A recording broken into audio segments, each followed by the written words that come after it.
El patrimonio de paz es un concepto en construcción. Yo creo que todavía hay un trabajo de recopilación y de profundizar en el concepto para ver qué es, qué no es, ¿no? Y qué aportaciones se pueden aprovechar desde otras disciplinas. Pero sería el conjunto de prácticas, acontecimientos, capacidades, competencias que están tanto en nuestra historia como en nuestro presente, en las que hemos hecho las paces, ¿no? Del 15 al 18 de marzo llevamos a cabo en la Fundación Seminario de Investigación para la Paz, junto con la Institución Fernando el Católico, las jornadas Patrimonio de Paz en Aragón. Los estudios de paz, desde sus orígenes, son estudios interdisciplinarios cuando nacen a principios del siglo XX. Se van desde lo más micro a lo más macro, desde las relaciones internacionales a experiencias de paz cotidiana. De alguna manera, el patrimonio de paz es la memoria autorizada del pasado de la que se dota una comunidad a sí misma. Finalmente, buscamos ver cómo este concepto nos sirve para promover una cultura de paz y una resolución no violenta de los conflictos en el presente. Pues para mí el patrimonio de paz es lo que poseemos colectivamente, todo un bagaje que nos permite tomar una palabra y una acción para cultivar la paz y para construirla. De algún modo pienso también en las palabras de una filósofa italiana, Alexandra Bocchetti, que escribió: no hay acceso a la palabra a partir de lo que no se posee, hay que partir de lo que se posee. No solo tenemos que estar reivindicando, hay que ofrecer. Y lo que ofrecemos, pues es lo que poseemos, personal y colectivamente. Partimos a veces de una idea de tierra quemada, que esto está sin hacer, que no hay nada anterior, ¿no? Y sin embargo, pues tenemos en nuestra historia, en nuestro derecho, en nuestra cultura, en nuestra sociedad, en nuestro urbanismo, en nuestra educación, tenemos un bagaje, un recorrido en el que hemos hecho las paces, hemos aprendido a hacer las paces, ¿no? El ser humano hace las paces mucho más que la guerra, que convivimos, que negociamos, que resolvemos conflictos diariamente en todos los lados, en los centros educativos, en las comunidades de vecinos, en las asociaciones, en las familias, y eso es lo normal y lo natural. En este recorrido, en las jornadas, hemos escuchado, por ejemplo, a Esteban Sarasa, historiador, quien nos habló de su propia concepción del patrimonio de paz en nuestra historia aragonesa.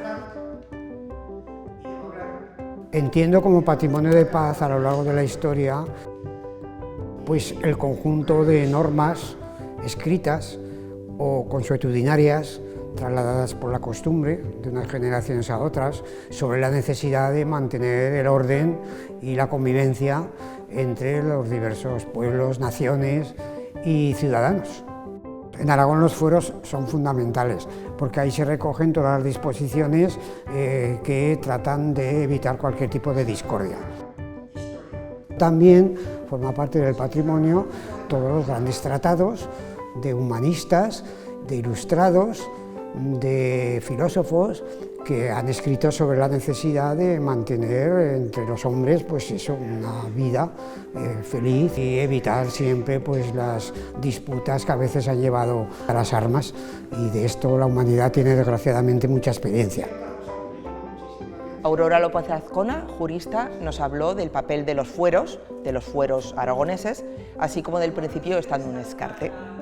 Esta idea de la cultura por la paz y en concreto lo que son las relaciones entre particulares realmente siempre ha existido en Aragón desde su origen. Nuestro primer cuerpo legislativo, que fue el Cuerpo de Fueros y Observancias, ya recoge este principio. Es un principio muy interesante porque te dice que el juez a la hora de dictar sentencia tendrá que estar a la carta, estando un escarte, es decir, tendrá que respetar lo que pacten los particulares, salvo que sea imposible o contrario al derecho natural, es decir, contrario a la moral. Este principio para nosotros es importante porque no solo sirve para resolver conflictos, sino con carácter previo para evitar conflictos. Es decir, es una forma de conjugar los intereses contrapuestos entre las partes.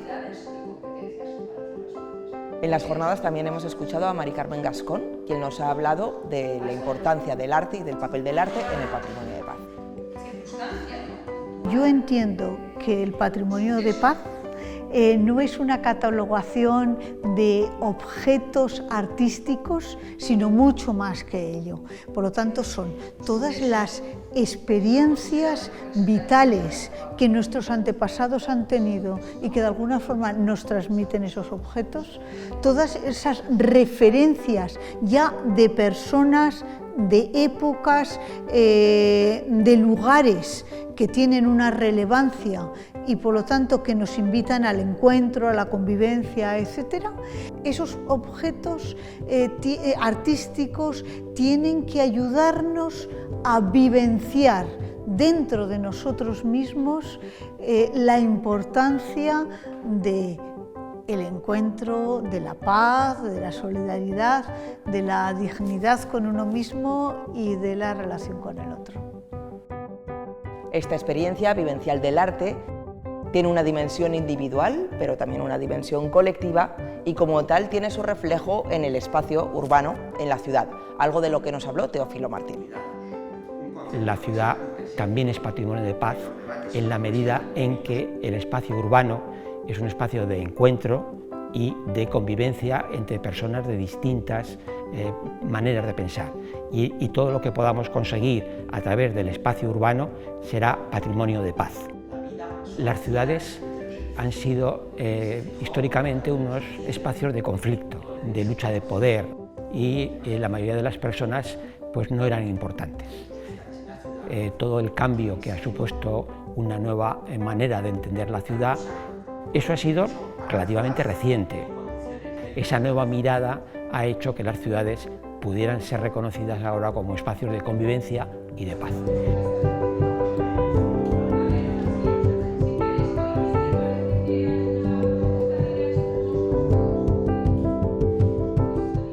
En el curso no solo buscamos definir qué es el patrimonio de paz, sino también poner ejemplos en la materia.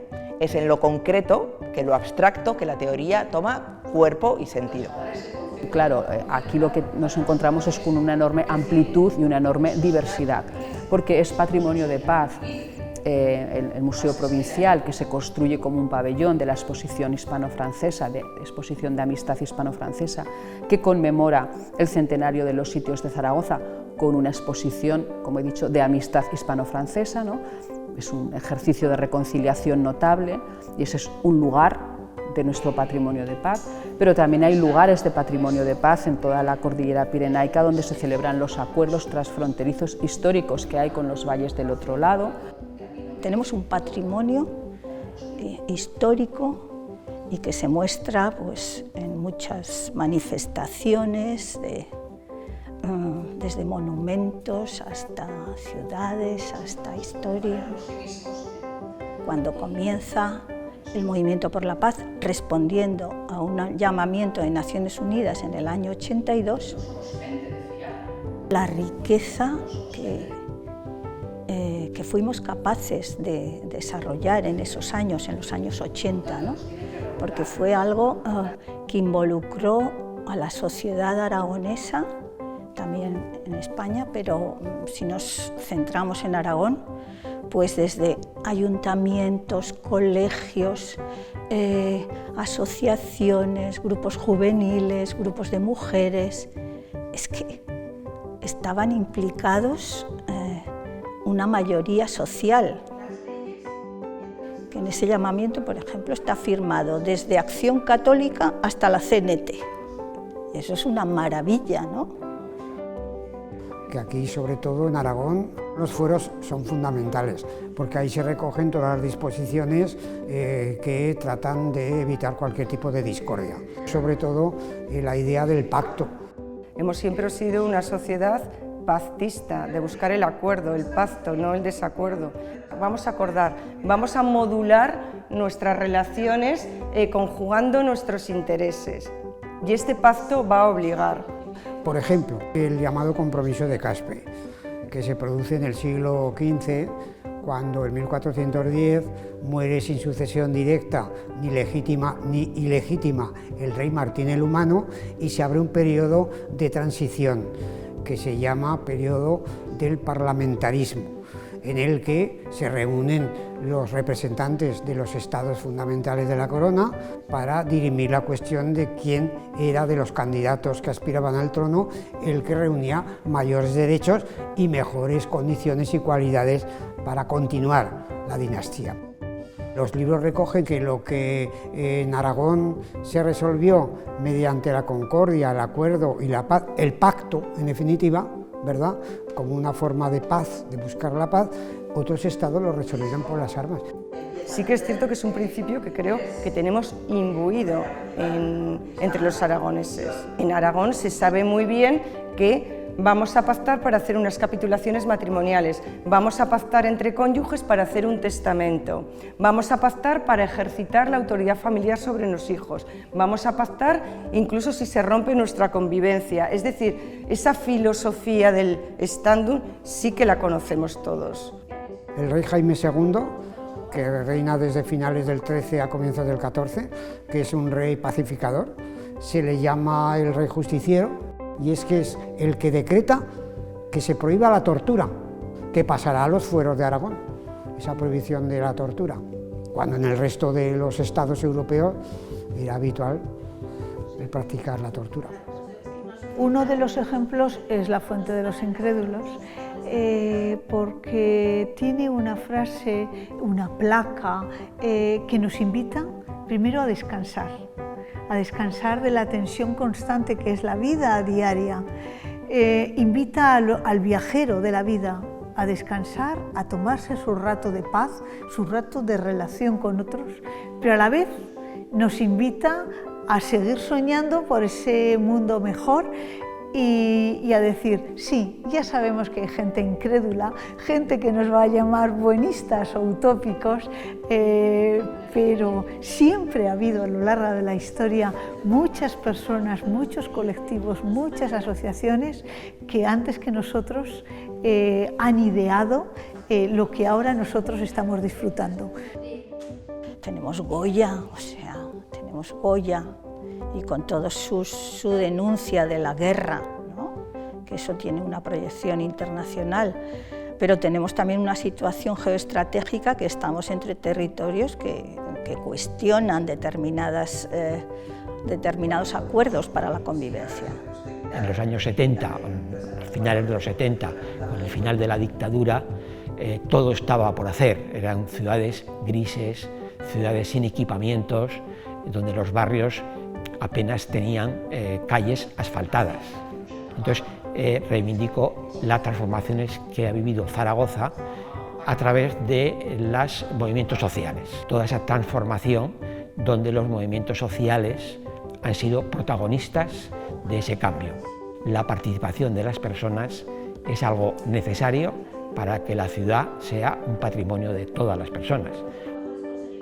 Otro de los ejemplos que he puesto es la pasarela del voluntariado. Tiene un mástil único que a mí me sugiere lo que tenemos en común todas las personas. Para pasar de una orilla a la otra, para encontrarnos, para sentirnos mejor, somos capaces de crear puentes, de hacer las paces. Con estas jornadas y con el concepto de patrimonio de paz buscamos no solo desarrollar teoría, sino también generar pues, no solo un diagnóstico de la realidad, sino también condiciones de posibilidad para que cambie en favor de la paz.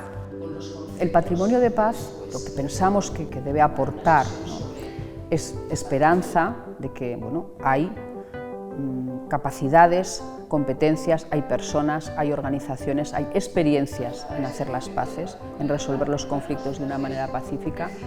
Se ha hecho a lo largo de la historia, en conflictos muy complejos en otros momentos, y se sigue haciendo, se hace todos los días.